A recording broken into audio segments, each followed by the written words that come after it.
halkani waa Amsterdam hoyga Soomaalida Holan oo idinka baaqaya FM-ta iyo barta internetka ee ciwaankeedu yahay dalmarmedia.com ogeysiis ururka Nomad ee dhalinyarada Somaliland ee dalkan Holland ayaa ugu baaqaya dadweynaha mar kale sanadkan in ay qaban qaabinayaan xafladii xuska qarannimada Somaliland ee 18 May ee sanadka 2011 sanad guuradii ka soo wareegtay qarannimada Somaliland ee sanadkan ayaa lagu dhigi doonaa magaalada Utrecht waxaanay bilaabmaysaa munaasabadaasi iyada ahi maalinta Sabtida ee 21 bisha May ee inagu soo aadan saacadu markay tahay 4 galabnimo ilaa 12 habeenimo haddaba waxa isweydiinaysaanba waa goobta lagu qaban doono xuska qarannimada Somaliland ee dalkan Holland aan idin bayaanshay waa Khrab Bergland number 5 postcode-ka 35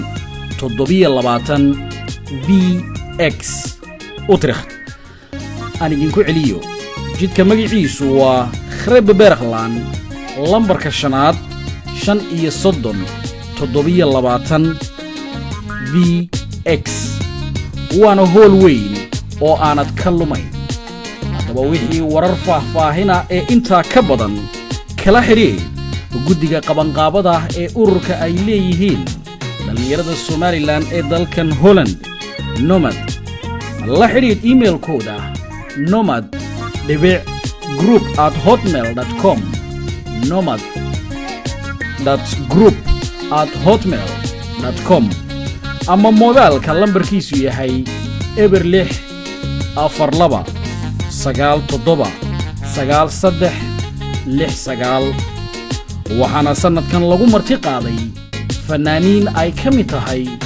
Sahra Halgan waxaa intaas inoogu eeg dhageystayaal